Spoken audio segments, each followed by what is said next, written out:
वैश्विक महामारी कोरोना कोविड-19 पर दैनिक भास्कर ग्रुप के विशेष संवाददाता सुनील सिंह बघेल द्वारा लगातार रिपोर्टिंग की जा रही है, जिसमें आम व्यक्ति से लेकर शासन, प्रशासन, व्यापारियों द्वारा की जा रही गलतियों एवं लापरवाहियों को उजागर किया जाकर इस युद्ध में अनेकों सुधार करवाए गए हैं। वहीं 15 से अधिक अस्पतालों में स्टिंग ऑपरेशन किया गया और कुछ क्षेत्रों में मेडिकल इक्विपमेंट घर पर सप्लाई करने वालों का स्टिंग ऑपरेशन भी किया गया।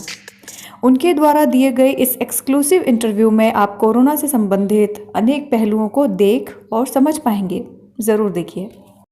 नमस्कार, मैं देवेंद्र मालवी सद्भावना पार्टी में आपका स्वागत करता हूं। आज हमारे साथ मौजूद हैं दैनिक भास्कर के विशेष संवाददाता सुनील सिंह बघेल। बघेल साहब इस कोरोना के युद्ध में लगातार रिपोर्टिंग कर रहे हैं और बारीक से बारीक चीज़ों पर नज़र बनाए हुए हैं। ग्राउंड लेवल की रिपोर्टिंग में बघेल साहब का कोई जोड़ नहीं दिखता मुझे। हम जानते हैं बघेल साहब की जुबानी कि कोरोना के इस युद्ध में उनके अनुभव क्या क्या रहे हैं। सुनील सिंह बघेल जी नमस्कार। नमस्कार। जैसा कि इंदौर पिछले 3 सालों से लगातार नंबर 1 आ रहा है, स्वच्छता में नंबर 1 है।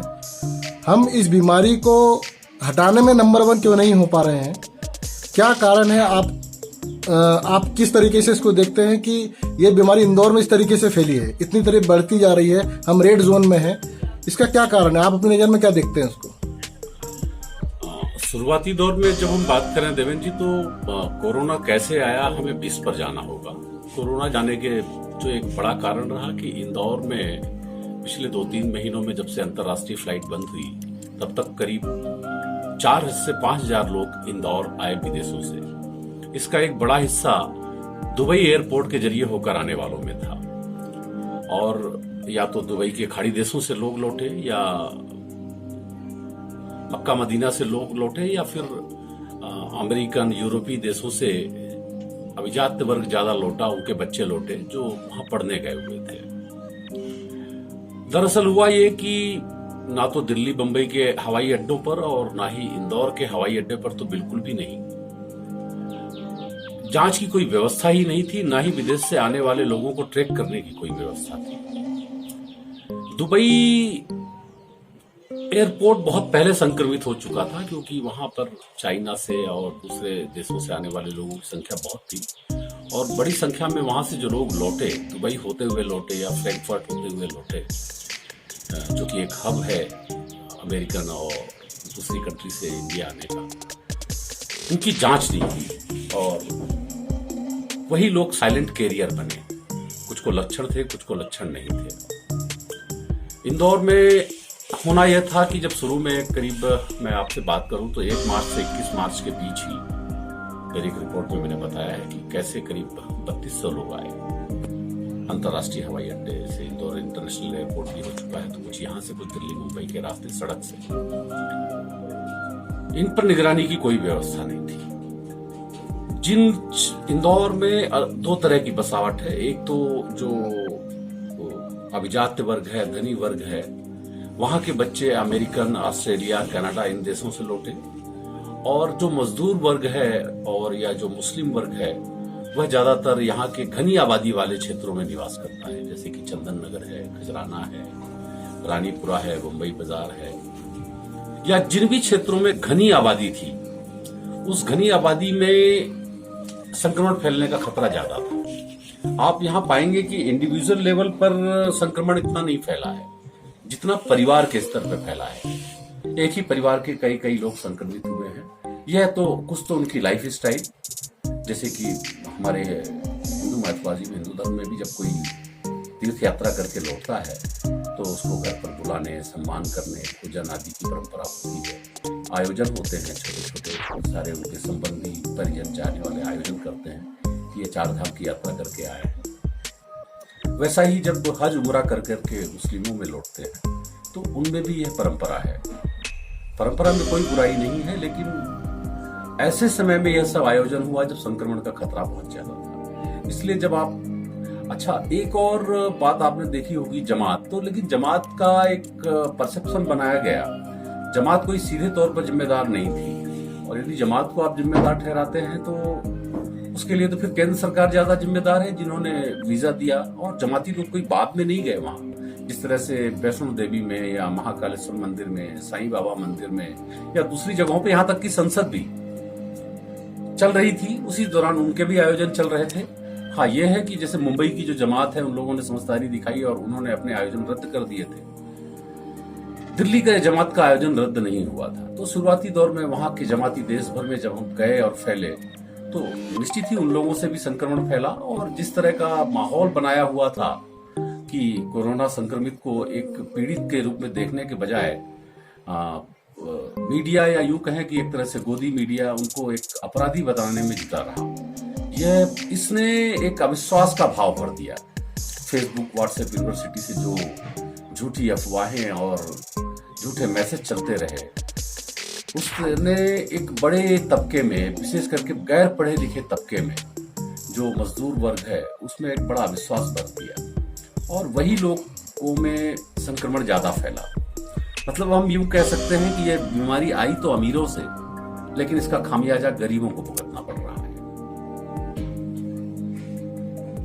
सर, आप ये मानते हैं कि कोरोना के बढ़ने में प्रशासनिक भूमिका भी कुछ रही है और सरकार की नाकामी भी साबित होती दिख रही है इसमें? बेशक देवेंद्र जी, चाहे वो केंद्र सरकार हो, चाहे राज्य सरकार हो, चाहे स्थानीय प्रशासन हो, शुरुआती दौर में जिस तरह की लापरवाही बरती गई, उसने इस संक्रमण के फैलने में आग में घी का काम किया। एक तो सरकार लोगों में विश्वास जगाने में असफल रही, दूसरा ये दुर्भाग्य है मध्य प्रदेश का, खास करके मध्य प्रदेश के मामले में, और इसका खामियाजा बेशक दूसरे शहरों को भी भुगतना पड़ा कि जब कोरोना पर रोकथाम की लगाम लगाने की या जो लॉकडाउन जैसे कदम उठाने की सख्त जरूरत थी, उस समय हमारे केंद्रीय नेतृत्व मध्य प्रदेश में सरकार बदलने में लगा हुआ था। कितना दुर्भाग्यपूर्ण है कि जब बैठकें की जानी थी, रणनीति बनाई जानी थी, उस समय जो हमारे विधायक हैं, किसी के विधायक बेंगलुरु में बंद थे तो कहीं दिल्ली में बंद थे, कहीं जयपुर में बंद थे, दोनों ही पार्टियां। इस सरकार बदलने की उठापटक में ना तो कमलनाथ सरकार कोई ठोस कदम उठा पाई। आप खुद सोचिए, एक महीने में 3 चीफ सेक्रेटरी जिस स्टेट में बदले गए हो, वहां पर प्रशासनिक बदइंतजामी का आलम क्या होगा। तो ये तो हुई केंद्र और राज्य स्तर की बात। प्रदेश के स्तर पर भी बिना स्वास्थ्य मंत्री के ही लंबे समय तक प्रदेश अनाथ जैसा रहा। मुख्यमंत्री भी कार्यकारी रहा। आप यूं लगा लीजिए कि 21 मार्च को कोरोना को लेकर के पहली बैठक हुई है। तब तक कोरोना समाज में अंदर ही अंदर अपनी जड़ें जमा चुका था और मौतें भी होने लगी थी। यह बात अलग है कि वह सामने नहीं आ रही थी। आप लापरवाही का आलम देखिए कि मध्य प्रदेश में जब कोरोना आया, उस दौरान भी रोजाना कम से कम 2000 जांचों की व्यवस्था थी। मतलब कहने का कि निजी और सरकारी क्षेत्र में ऐसी मशीनें थीं जो 2000 से ज्यादा लोगों की जांच रोज कर सकती थी, लेकिन इनके पास Indian council of medical research, जिसे हम ICMR कहते हैं, के द्वारा अनुमति ही नहीं थी। आप इंदौर का ही मामला ले लें, यहाँ के सैंपल पुणे भेजे जाते थे। पुणे से जब 2-3-4 दिन बाद रिपोर्ट आती थी, पुणे फिर बाद में एम्स भोपाल भेजे जाने लगे, फिर उसके बाद में जबलपुर की एक लैब। मतलब शुरुआती दौर में जब सरकार ने हिंदुस्तान में जांच लैब की लिस्ट जारी की तो सिर्फ 52 लैब थी जो जांच कर सकती थी। यह बात अलग है कि आज करीब 200 लैब हैं जो कोरोना की जांच करने में सक्षम है। पर मैं बताना यह चाहता हूं कि किस हद दर्जे की लापरवाही हुई कि यह 200 लैब पिछले दिनों नहीं लगी हैं। यह लैब पहले भी अस्तित्व में थी। दिक्कत सिर्फ टेस्ट किट और जांच की अनुमति देने की थी, जो कि ICMR से दी जानी थी, वह नहीं दी गई। मध्य प्रदेश का ही मामला लें, मध्य प्रदेश के स्वास्थ्य आयुक्त ने सरकारी लैब के साथ साथ 3-4 प्राइवेट लैब के लिए 26 मार्च को पत्र लिखा था और अनुमति आई है 26 अप्रैल के बाद। तो ऐसे क्रुशियल युद्धकालीन समय में यह लाल फीताशाही बड़ा कारण बनी। अब हम स्थानीय इंदौर के लेवल पर आते हैं। इंदौर में लापरवाही की बात करें तो शुरुआती दौर में बहुत हल्के ढंग से इसे लिया गया और जांच की जो हालत थी वो तो थी ही, लेकिन जैसे ही अस्पतालों में, यहाँ वहां के निजी अस्पतालों में, शहर भर में कोरोना संक्रमण के मामले आने लगे तो अस्पतालों ने इलाज करने से मना कर दिया। दूसरा यह हुआ कि सामान्य मरीज, संक्रमित मरीज, संदिग्ध मरीज सब लोग एक जगह ही इकट्ठा होने लगे। मैंने इसको लेकर के एक बड़े पैमाने पर खबर की कि किस तरह शहर के बेड संक्रमित होते जा रहे हैं, जबकि होना यह चाहिए कि जिनको लक्षण हैं उनकी जांच कुछ निश्चित जगहों पर हो, जो पॉजिटिव आए उनके लिए डेडिकेटेड अस्पताल हो, और जो सामान्य मरीज हैं उनके लिए अलग से व्यवस्था हो। दूसरे लेवल पे जो लॉकडाउन से या जो संभावित रूप से बंद करना है उसके लिए जो जमीनी तैयारी की जानी चाहिए विभागों से समन्वय करके, वह भी नहीं हुआ। उसके बाद सरकार ने, शिवराज सिंह सरकार ने शपथ ली। शपथ लेने के दूसरे दिन से ही लॉकडाउन और इसकी कवायद शुरू हो गई। शपथ लेने के बाद फिर जब इंदौर के भी कलेक्टर बदले गए तो मनीष सिंह, जिनको यहाँ का काफी लंबा जमीनी अनुभव था और सफाई व्यवस्था में अव्वल लाने में बेशक उन्हीं की देर रही थी, उनको कमान सौंपी। तब तक प्रशासनिक लापरवाही और जिसको कहना चाहिए कि इतनी अव्यवस्थाओं का दौर था कि किसी के लिए भी संभालना आसान नहीं था। लेकिन धीरे धीरे टीम बनाई गई और एक एक चीजों को, पहले अस्पतालों के लिए अलग अलग कैटेगरी बांटी गई, निजी अस्पतालों को मजबूर किया गया कि वो इलाज करें, और बैठक ली गई, समझाइश दी गई, धमकी दी गई। फिर बहुत देर से सरकार ने एस्मा लागू किया, उसका भी असर हुआ। इसीलिए देवेंद्र जी, आप जब देखेंगे कि इंदौर में कागजों पर आज भले ही 75 लोगों के मरने का आंकड़ा हो, लेकिन आपको कब्रिस्तान की स्टोरी याद होगी कि पूरे मार्च में करीब 130 लोग इन कब्रिस्तानों में पहुंचे थे।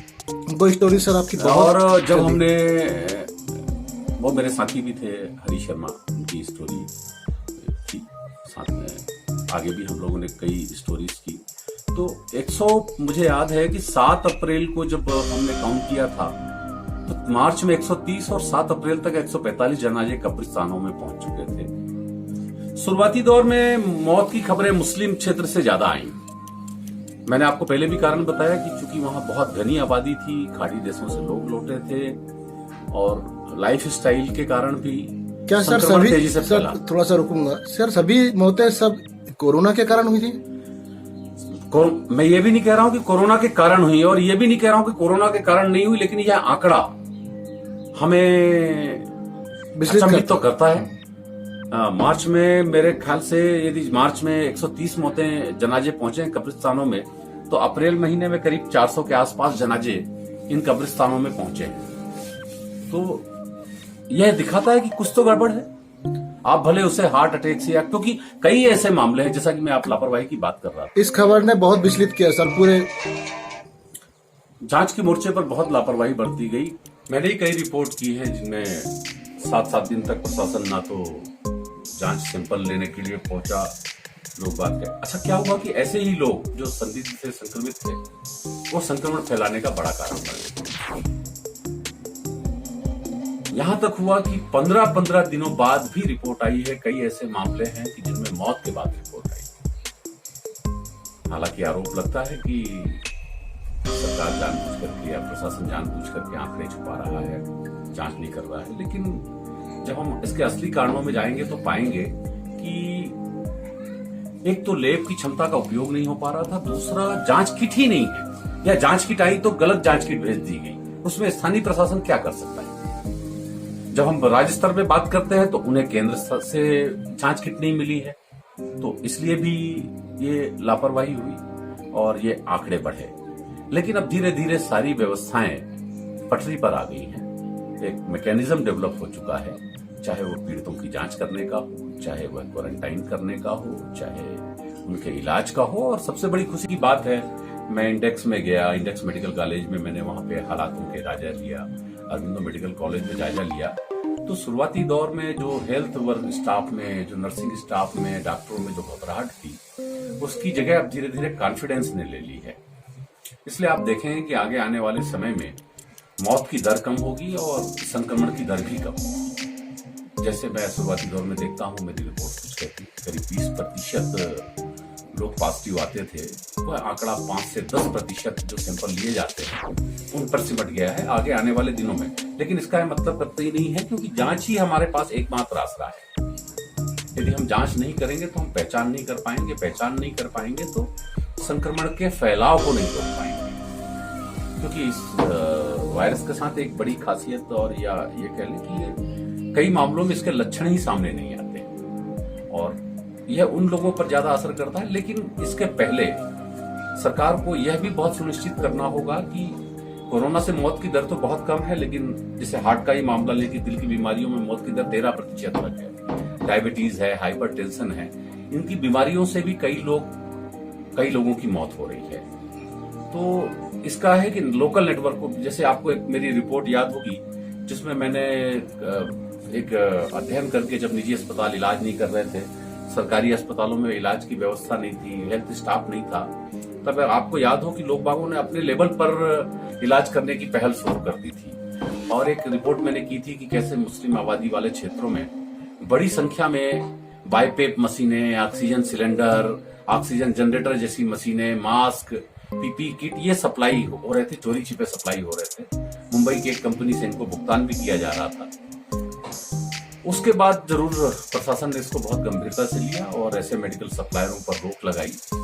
और इसी बीच जब अस्पतालों में लोगों को अच्छा इलाज मिला, वहां से ठीक होकर के लोग लौटने लगे, तो मुस्लिम क्षेत्रों में या निचले तबके के लोगों में भी प्रशासन के प्रति, सरकार के प्रति एक विश्वास पैदा हुआ और जिसके सकारात्मक परिणाम भी अब हमें देखने को मिल रहे हैं। हालांकि अब बड़ी एक चुनौती अर्थव्यवस्था के मोर्चे पर है और आप ये तय मानिए कि कोरोना खत्म होने के बाद भी मौतों का सिलसिला थमेगा नहीं और दूसरी बीमारियों से, बेरोजगारी से बढ़ेंगे, डिप्रेशन के मरीज बहुत बढ़े हैं। आप देखिएगा, सरकार को आत्महत्याएं रोकने के लिए बड़े लेवल पर काम करना होगा। और मैं कोई भविष्यवक्ता नहीं हूँ, लेकिन जो मैं देख रहा हूँ कि आने वाला समय यदि सरकार ने बराबर इंतजाम नहीं किए तो लूट खसोट, चोरी, डकैती, इस तरह की बहुत सारी घटनाएं बढ़ेंगी। एक और बहुत बड़ी सावधानी हमें ग्रामीण स्तर पर रखनी होगी कि पहले तो ये कभी आंकड़ा शायद हिंदुस्तान जान ही नहीं पाएगा कि कोरोना से कई गुना ज्यादा लोगों ने अपने पैदल, साइकिल और दूसरे तरीकों से अपने घर जाने की जो कोशिश की है, लाखों लोगों ने मार्च किया है साइकिल से। ऐसे हजारों मौतें हैं, लेकिन उनकी गिनती करने वाला कोई नहीं और शायद हिंदुस्तान कभी नहीं जान पाएगा कि कोरोना से कई गुना ज्यादा मौतें इन गरीब मजदूरों की हुई है जो हजारों किलोमीटर अपने घरों की राह में थे।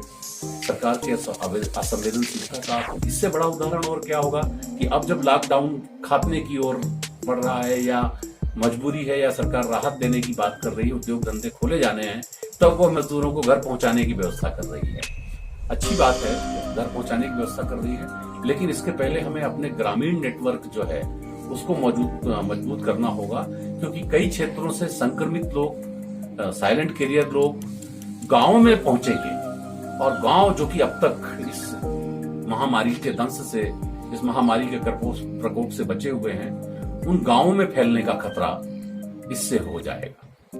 सर, काफी कुछ आपने बताया और उन पहलुओं पर आपने दृष्टि डाली है जहां सामान्य आदमी नहीं देख पा रहा है। अब अंत में आप हमारे दर्शकों को और समाज को क्या मैसेज देना चाहेंगे? दर्शकों को, समाज को, मैं कोई ज्ञानी तो हूं नहीं और मैं कोई उपदेशक हूं, लेकिन इस पूरे कोरोना काल के दौरान शायद मैंने सामान्य दिनों से ज्यादा काम किया है, ज्यादा फील्ड में घूमा हूं, क्योंकि एक जिम्मेदारी का एहसास मन में भर गया था।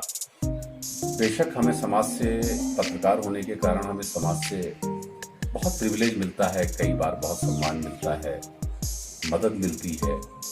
तो ये अब जब समाज को वाकई में हमारी पत्रकारिता की हमारी जरूरत थी, तो मैंने, मेरे साथियों ने और दूसरे समाचार पत्रों से जुड़े सभी साथियों ने, मेरा मानना है कि समान दिनों से अपनी जान की बाजी लगाकर समान दिनों से ज्यादा मेहनत की है।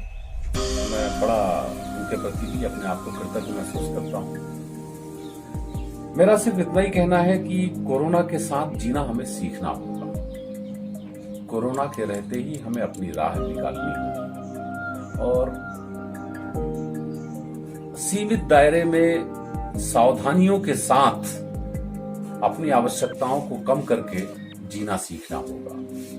हम जिएंगे तो वैसे ही जैसे पहले जीते आ रहे थे, लेकिन तरीका थोड़ा सा हमें बदलना होगा। हमें अपनी हड़बड़ाहट, हमें अपनी बेचैनी को नियंत्रण में करके जीना होगा। कुछ नियम है, एक सामाजिक दूरी तो नहीं कहूंगा, लेकिन फिजिकल दूरी है, वो बनाए रखने होगी। फिजिकल दूरी यदि आपने बना करके नहीं रखी तो इससे निकलने में तय मानिए कि अगले 1 साल कम से कम और लग जाएंगे। लेकिन हमने इन लॉकडाउन के दिनों में जो सबक सीखा है, जो जिंदगी जीने का तरीका सीखा है, उसका यदि 25 से 50% भी हम सार्वजनिक जीवन में का उपयोग में ला सके तो निश्चित ही हम इससे बाहर होंगे। सर बहुत बहुत धन्यवाद आपको।